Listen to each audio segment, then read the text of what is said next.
muassis pendiri Jam'iyah Nahdlatul Ulama, ternyata kata Kiai As'ad di video yang sudah beredar, beliau itu malah Assalamualaikum warahmatullahi wabarakatuh. Alhamdulillahi rabbil alamin. Allahumma shalli wa sallim ala sayyidina Muhammadin wa ala alihi wa sahbihi ajma'in, amma ba'du. Di video yang sebelumnya kami sempat menanggapi dan meluruskan pernyataan yang telah disampaikan oleh Al-Habib Taufik As-Segaf hafizahullahu ta'ala wa atala umroh, amin ya rabbal alamin. Ketika beliau Habib Taufik membahas tentang masalah hukum rokok, beliau menyatakan, ya kita lihat aja sudah perbandingannya, yang merokok adalah ini, yang tidak merokok adalah ini. Intinya kata beliau, yang tidak merokok itu para aulia, para orang-orang solih itu tidak ngerokok, sedangkan yang merokok adalah ini. Intinya orang-orang yang dolim, orang-orang sadis, orang-orang fasik. Begitu kata Habib Taufik As-Segaf.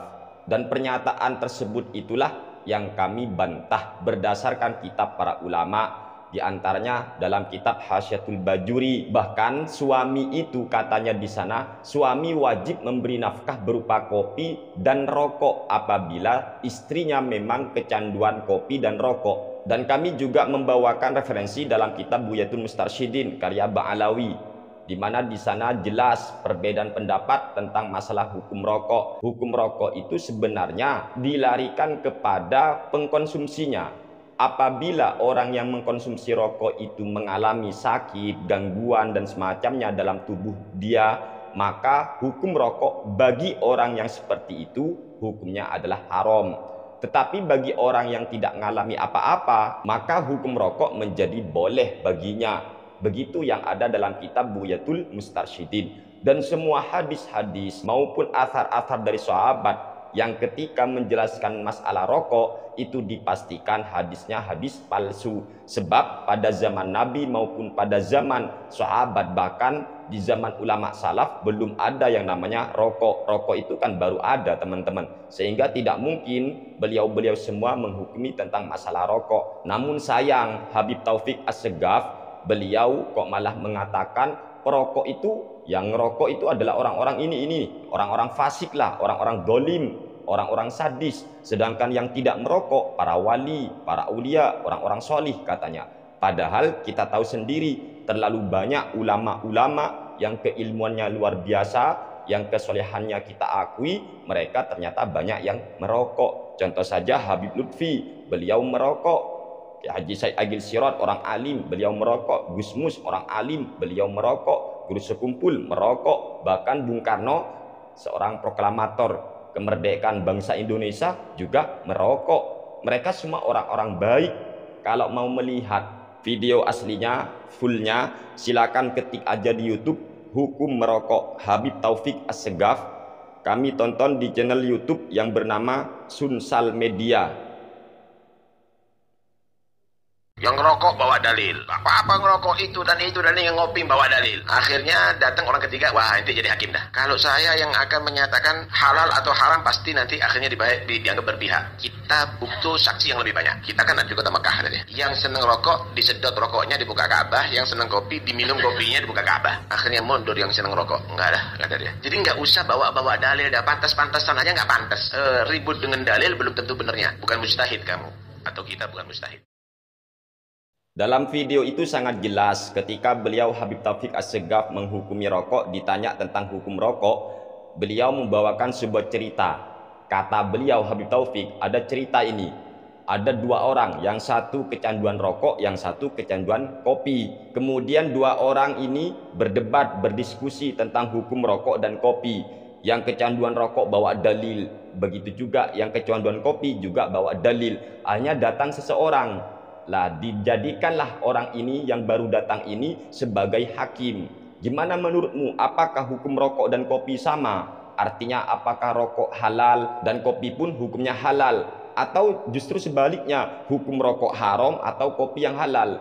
Akhirnya dijawab itu oleh orang yang mau dijadikan sebagai penengah lah.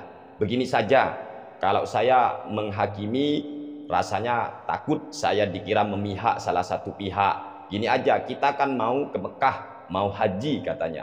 Gini aja, Anda yang ngerokok dan Anda yang senang ngopi, bawa aja itu kopinya dan bawa aja rokoknya. Kemudian yang seneng ngopi, minum itu kopinya di depan Ka'bah. Begitu juga yang seneng ngerokok, rokok aja di depan Ka'bah. Akhirnya apa? Mundur itu katanya, mengalahlah. Orang yang ahli rokok itu mengalah. Sehingga kata Habib Taufik, dari cerita itu kita nggak usah pakai dalil-dalilan lah. Kita gunakan pantas atau tidaknya aja, kata beliau. Lagi pula kita mau debat, adu argumen, adu dalil, kita bukan mujtahid, kata Habib Taufik As-Segaf hafizahullah ta'ala wa ta'ala.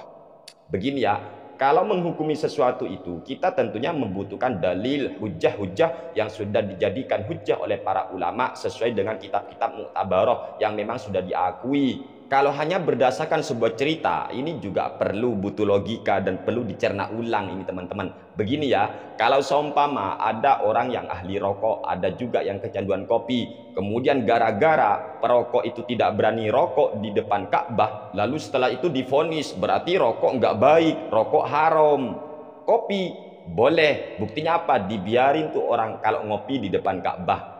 Kalau seperti itu ya sangat lucu. Gini aja, jualan bakso untuk memenuhi kebutuhan istri dan anak itu baik atau jelek? Tentu jawabannya baik.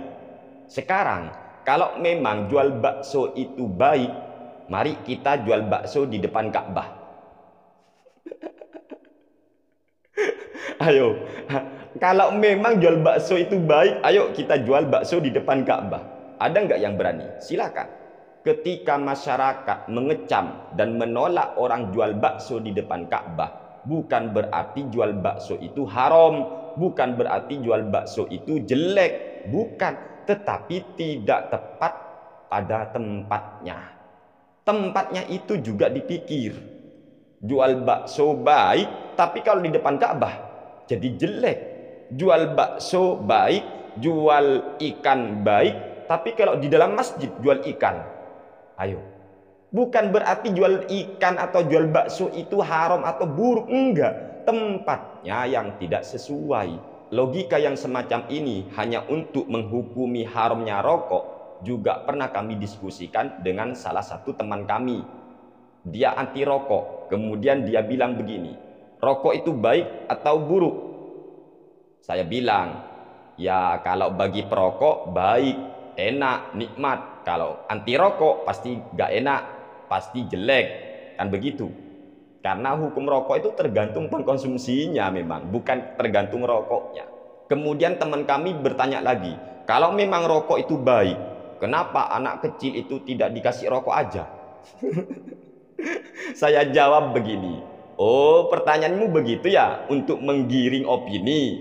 Saya balik nanya sekarang, mencangkul di sawah itu baik atau jelek? Baik katanya. Kenapa kok baik? Iya, karena orang mencangkul itu kan cari nafkah untuk memenuhi kebutuhan keluarga. Oh baik berarti ya. Kalau memang mencangkul di sawah baik, kenapa anak kecil kamu tidak ajak nyangkul aja di sawah?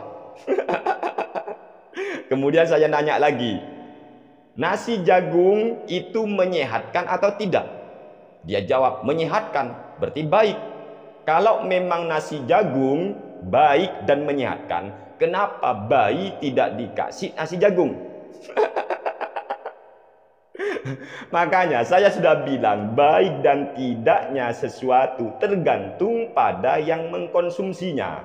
Begitu juga rokok oleh para ulama. Bagi orang yang memang bahaya ketika mengkonsumsi rokok, haram bagi orang tadi. Tetapi bagi orang yang tidak mengalami apa-apa, tidak terjadi apa-apa pada dirinya saat merokok, maka no problem.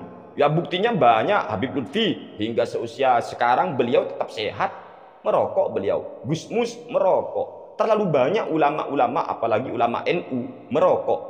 Ki As'ad Syamsul Arifin rahimahullahu ta'ala, beliau itu kan santrinya Ki Holil Bangkalan rahimahullahu ta'ala. Beliau ketika disuruh untuk menemui atau untuk datang kepada Hadratus Syekh Haji Muhammad Hasyim Asy'ari, pendiri Jam'iyah Nahdlatul Ulama, ternyata kata Ki As'ad di video yang sudah beredar, beliau itu malah dikasih rokok oleh Ki Holil Bangkalan. Ayo. Ayo, gimana ini? Ki Holil Bangkalan itu sudah terkenal, populer kewaliannya. Ternyata beliau mengasih muridnya yang bernama Ki As'ad Syamsul Arifin dikasih rokok. Itu jelas di videonya, jelas itu. Silakan tonton aja video Kiai As'ad ketika beliau diperintah oleh guru beliau yang bernama Kiai Holil Bangkalan untuk menemui Hadratus Syekh Kaji Muhammad Hasyim Asy'ari ketika pada waktu mau mendirikan Jam'iyah Nahdlatul Ulama. Dikasih rokok ternyata. Apakah para wali itu tidak tahu hukum rokok? Ayo. Ayolah kalau mau berpikir yang cerdas, logika kita lawan dengan logika. Kalau dalil kita lawan dengan dalil. Apalagi kita tahu tanah Jawa itu mayoritasnya namun tembakau, teman-teman.